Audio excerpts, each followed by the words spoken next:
వాస్తవాలు చెప్పకుండా ఇంకా ప్రజలను తప్పుదో పట్టిస్తూ ఎలక్షన్లు ఇచ్చిన హామీలు నెరవేర్చకుండా కేవలం ప్రజలు ప్రతీకారంతో రెచ్చగొడుతూ కేసులు పెడుతూ భయపెట్టిస్తూ ఇవాళ అబద్ధాలు చెప్తూ కేసీఆర్ గారిని తిట్టడం తప్ప వేరే ఏం లేదు. కేసీఆర్ను, కేటీఆర్ను, హరీష్ రావును వీళ్ళని ఈ ముగ్గురు నాయకులను మా నాయకులను తిట్టడం తప్ప వాళ్ళపైన కేసులు పెట్టడం తప్ప ఏం లేదు.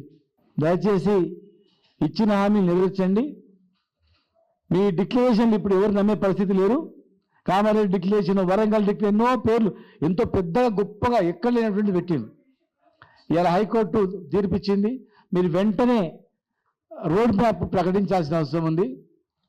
ఎలక్షన్స్ అనేటివి ఖచ్చితంగా రిజర్వేషన్ ద్వారానే ఎలక్షన్లు పెట్టాలి. స్థానిక సంస్థలలో మీరు ఇచ్చిన రిజర్వేషన్ ప్రకారం ఎలక్షన్లు పెడితేనే ప్రజలు మీరు నమ్ముతారు. డబ్బులు కేంద్రం నుంచి రావట్లేదని సాకుతో రిజర్వేషన్ వల్ల గ్రామాలు దెబ్బతింటున్నామని చెప్పి బదనాం చేయడానికి ఉపయోగిస్తే ఎట్టి పరిస్థితుల్లో మేము ఊరుకోము. గ్రామాలు అభివృద్ధి ఆగిపోయినా పర్వాలేదు, కానీ మా రిజర్వేషన్ తర్వాతనే మేము అంతకన్నా ఎక్కువ అభివృద్ధి చేసుకుంటాం. రిజర్వేషన్ తర్వాత మాత్రమే ఎలక్షన్లు పెట్టాలి. దానికి మీరే బాధ్యులు అవుతారు. 6 నెలలుగా దాదాపు 2 సంవత్సరాలుగా ఎలాంటి చర్యలు చేపట్టకుండా ఉండి ఇవాళ ఎలక్షన్లు హైకోర్టు పేరు మీద ముందుకు పోవాలని ప్రయత్నం చేస్తే రిజర్వేషన్ లేకుండా ఎట్టి పరిస్థితుల్లో మేము ఊరుకోం.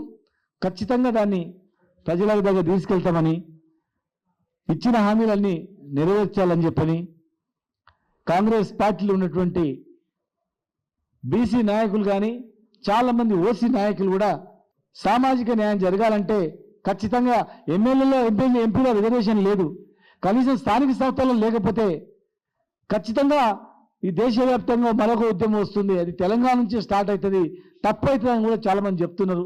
కనుక మరి మీరు కూడా ఆలోచన చేయాలి. భవిష్యత్తులో సెన్సస్ బీసీ జనగణన ఉంటుంది, చట్టసభలో కూడా రిజర్వేషన్ ఇవ్వాలనేటువంటిది దేశవ్యాప్తంగా ఉద్యమం వస్తుంది. ఇలా వచ్చినటువంటి 42% విద్యా ఉద్యోగములు ఇస్తామన్నారు, ఎక్కడ లేదు. మంత్రి పదవులలో లేవు, ఉద్యోగాలలో లేవు, ఉన్న ఇచ్చే కార్పొరేషన్ చైర్మన్లలో లేదు. ఏదైనా పోస్టులు ఆర్టీఐ లాంటి కమిషనర్ పోస్టులు పెట్టబడ్డా కూడా అందులో ఈ వర్గాలకు ఏం లేదు. మాటలు తప్ప చేతలు ఎక్కడ కూడా లేవు. కనుక ఆ డిక్లరేషన్ పైన దృష్టి పెట్టి 42 రిజర్వేషన్ తర్వాతనే 42% రిజర్వేషన్ తర్వాతనే ఎలక్షన్ పెట్టాలని కేసీఆర్ గారిని తిడితే గొప్పలు అనుకుంటారేమో. ఇలా గ్రామాల్లో కేసీఆర్ గారిని ఎంత తిడితే అంత కోపము పగ ప్రజలు మీ పైన పెట్టుకున్న సంగతి మర్చిపోవద్దండి. సోషల్ మీడియాలో సామాన్య ప్రజలు ఎందుకు చెప్తున్నారంటే దేవుని లాంటి కేసీఆర్ను, మాకు అన్నం పెట్టిన కేసీఆర్ను, ఇవాళ తెలంగాణ తెచ్చిన కేసీఆర్ గారిని వీళ్ళు తిడుతున్నారనే కోపము ఆక్రోశము ప్రజల్లో ఎక్కువగా ఉంది. మీ హామీల కన్నా ఎక్కువ కేసీఆర్ గారిని తిడుతున్నందుకే ఉన్న సంగతి మీరు మర్చిపోవద్దని చెప్పి కూడా మీ ద్వారా తెలియజేస్తున్నాను.